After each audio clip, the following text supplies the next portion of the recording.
Okay. Hey, everybody, and welcome to the podcast here at AVAIRY Solutions. A little bit different going on, right? I'm in my new sound booth that we got for the company, which we do professional voiceovers. We obviously do some voiceovers for training. But this whole week, let me get to the point, I suppose. This whole week, we were at HTCIA 2017 conference in Anaheim, California. Literally, I think it was a block away from Disneyland, which was awesome. I didn't get a chance to go, which was terrible because I wanted to see the Star Wars stuff, but we were so busy filming the podcast with various folks. You're going to see a whole series of things that I'm going to release over time with various vendors and experts in the field, digital forensics and incident response. So very cool stuff. So this particular one, I'm airing a little out of sequence on this just because it's with Jessica Hyde from Magnet Forensics. And the reason I'm airing it out of sequence is she's got a webinar coming up on Tuesday. So if you're seeing this afterwards, she'll explain how to get the recording of her webinar if you watch this after the fact. But other than that, and I want to apologize in advance for some of the background noise that you may be hearing in the audio. I was trying a new kind of a small shotgun mic, not like the Sennheiser, but a small shotgun mic from Rode. It's the Pro. I can't remember the whole name. Pro Plus, something or other. And it did okay. I just didn't have it set close enough. I tweaked some of the audio a little bit in post-production, but it turned out semi-okay. So check out the webinar. All right, we are at HTCIA 2017. This is day 2, hence the suit, because I do have a speaking class that I have to go teach a little bit later. But who I am sitting here with now is Jessica Hyde. She's the Director of Forensics for Magnet.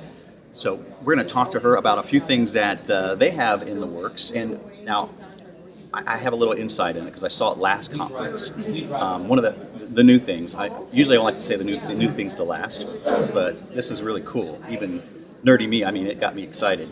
And you have something called Connections.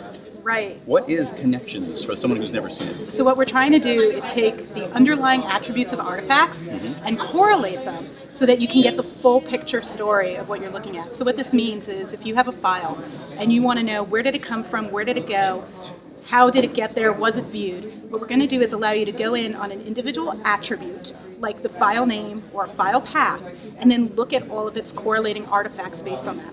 So every single artifact we parse. So then you're going to get things like jump lists, prefetch, shell bags, get all your good attribution features, as well as your coordination to other maybe files with the same hash value on a different name. You can bring in multiple devices. So because we allow you to bring in cloud, smartphone, and computer data, and maybe a USB, you can actually work an entire case and see that a file may have started, downloaded via Google Chrome, and then it was transferred out on Skype in a chat message, and then seeing the prefetch file.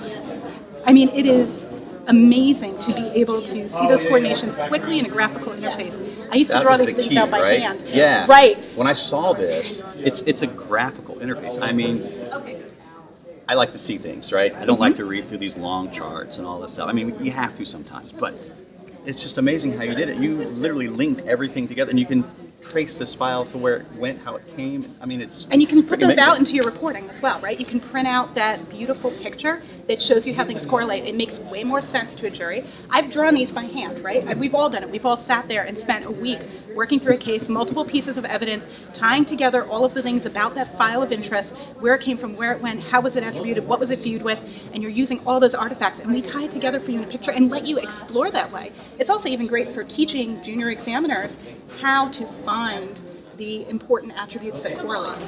And it's really breaking things down. Instead of saying that the artifact is the smallest element, we're now saying the individual attributes are the smallest element and that you can pivot off of these. That's fantastic. Awesome. So if you hadn't had a chance to see it, go to their website. We're actually doing a webinar. I'll be doing a webinar Tuesday, October 10th. Awesome. There's 2 different times, so if you jump on the website, go to webinars, you can sign up and learn it, see us full demo on Tuesday. Fantastic. Yeah, and if you watch this after that sometime. It'll be recorded. Yeah, there you go. Download from the website. I'm sure on your website. Yep. Yeah, great.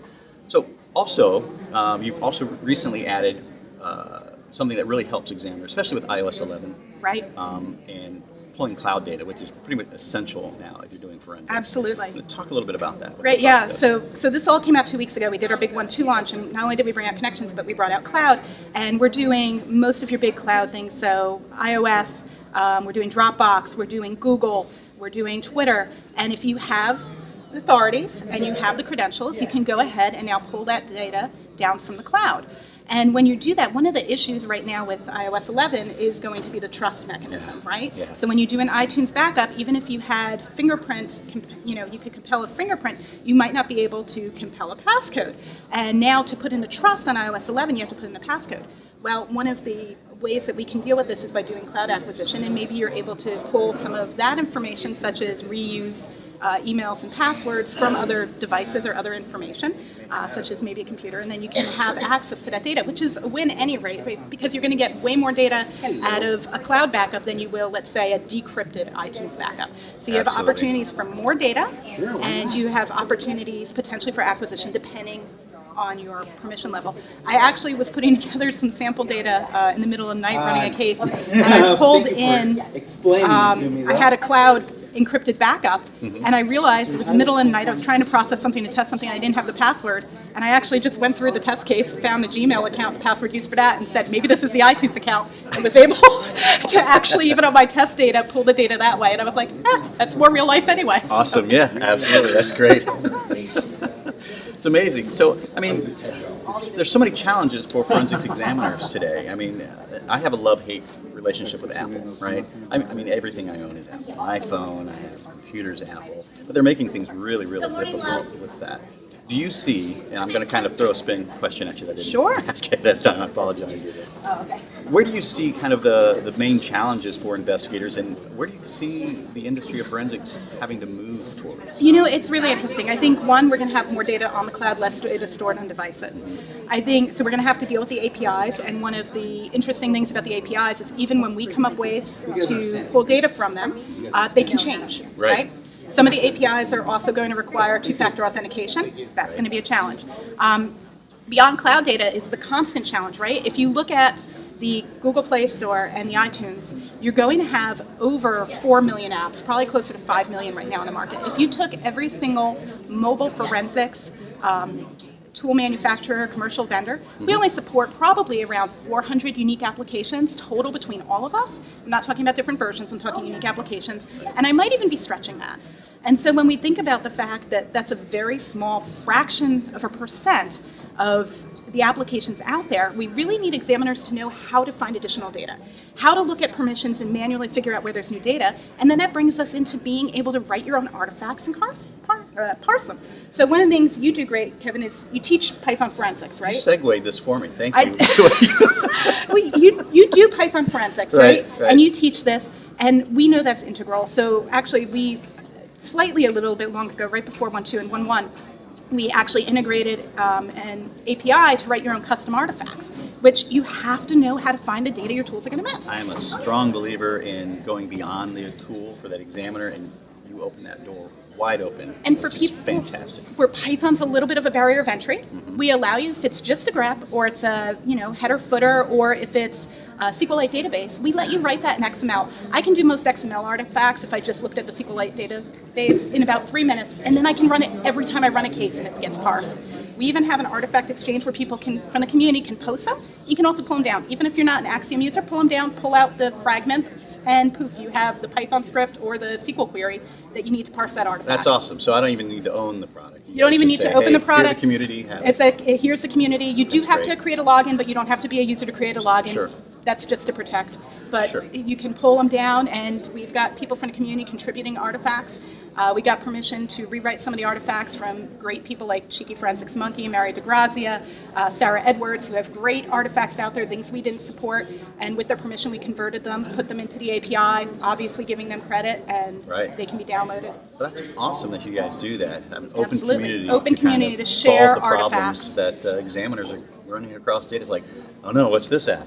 And if you find something, the most important thing you can do, and the most important thing we can do as examiners, is when you come across something, recognize somebody else is and share if you can. If you can't share publicly, share within your group or agency, but if you can share publicly, there's a million different ways to share. Share a script, write about it. If you don't script, just write about what you found. Maybe somebody else will write a script about it.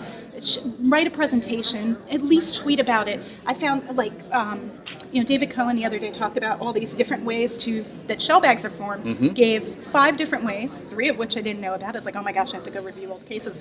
But then, Dan Forensics K, and I'm sorry, Dan, I don't remember how to pronounce your last name. He on Twitter then talked about 2 other methods of things that he realized that you, and just that communication in the community and sharing is what makes us all better. There's too much. Important, and that's the reason kind of the company that I formed exists, is to help share that information in these podcasts, get information out. People that can't come to the shows, people that don't necessarily get to sit in these classes to learn what the trending and cutting edge is to help get out as much information as possible. What you guys are doing with Python and the whole gambit is just amazing. So kudos to where you guys are growing so fast too.